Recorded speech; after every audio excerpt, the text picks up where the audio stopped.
खूबियों से समृद्ध देश। उत्तर में सर पर ताज की तरह सजा हिमालय, तो दक्षिण में भारत माता के चरण धोता अथाह सागर। प्राकृतिक संपदाओं से समृद्ध मखमली हरियाली में लिपटा भारत खुद में एक सजा संवरा देश है, और हम सभी सजीव भारत माता के बच्चे हैं। पर एकाएक मेरे मन में एक ख्याल आया कि भारत माता की जान आखिर बसती किसमें है? क्या वो बसती है हिमालय की चोटियों में, या वो बसती है हिंद महासागर की गहराइयों में? जवाब बिल्कुल सरल है, भारत माता की जान बसती है हम में, आप में, मुझ में, क्योंकि किसी भी देश को समृद्ध संपन्न बनाते हैं उसके देशवासी।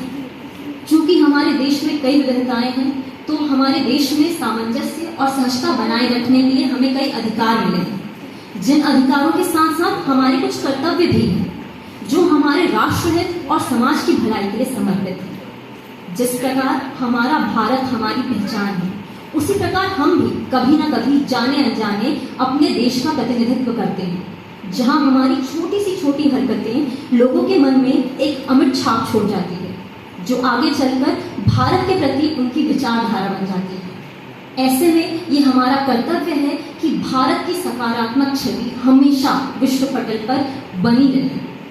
भारत को लेकर हमारे कई कर्तव्य हैं, कुछ छोटे कुछ बड़े, जिनका पालन करना आवश्यक है।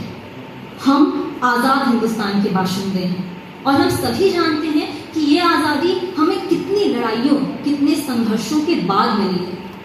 ऐसे में ये हमारी जिम्मेदारी है कि हम इस मिली आज़ादी की अहमियत को समझें, जानें, क्योंकि और जो स्वतंत्रता का महायज्ञ हुआ, उन लोगों, उस यज्ञ में जिन जिन लोगों ने अपनी आहुति दी, अपना योगदान दिया, उनके बलिदान को हम सम्मान पूर्वक अपने हृदय में संजो कर रखें। हमारा देश भारत अनेकता में एकता का प्रतीक है, जहां हम सभी अलग अलग होते हुए भी भारतीय कहलाते हैं। ये हमारा देश अनेक रंगों, भाषाओं, पोशाकों, परंपराओं से भरा हुआ है।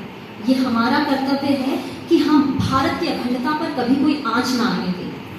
ये हमारी जिम्मेदारी है कि हम भारत की तमाम विविधताओं का सम्मान करें और उन्हें अपनाएं।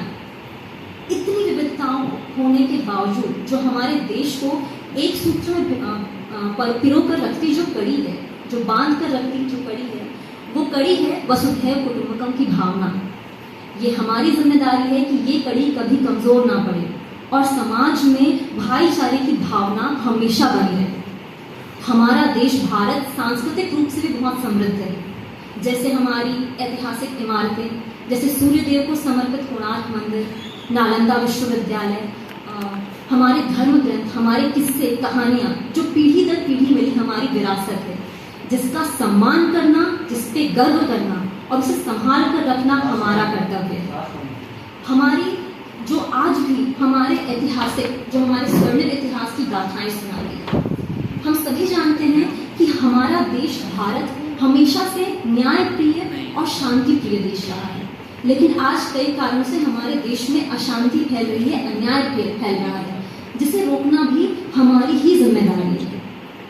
अक्सर मेरे मन में एक बात खटकती है, चुभती है, कि जब भी हम अपने देश के स्वर्णिम दिनों के बारे में सोचते हैं, हम सिर्फ इतिहास के पन्ने क्यों पलटने लग जाते हैं। भारत के नागरिक के रूप में ये हमारा कर्तव्य है कि हम भारत के प्रगति के लिए कार्य करें, ताकि सिर्फ हमारा इतिहास ही नहीं, हमारा वर्तमान और हमारा भविष्य भी स्वर्णिम हो। अंत में मैं आप सभी को ये बताना चाहूँगी कि मैंने अपने भाषण के लिए विषय क्यों चुना। वजह साफ है, मैं आप सभी के सामने एक प्रश्न करना चाहती हूँ कि जिस देश ने हमारे लिए इतना कुछ किया, जिस देश ने हमें इतना कुछ दिया, उस देश के लिए हमने क्या किया है। क्योंकि वैसे भी अधिकार जमाना आसान है, पर कर्तव्य निभाना मुश्किल, बहुत मुश्किल है ना। धन्यवाद।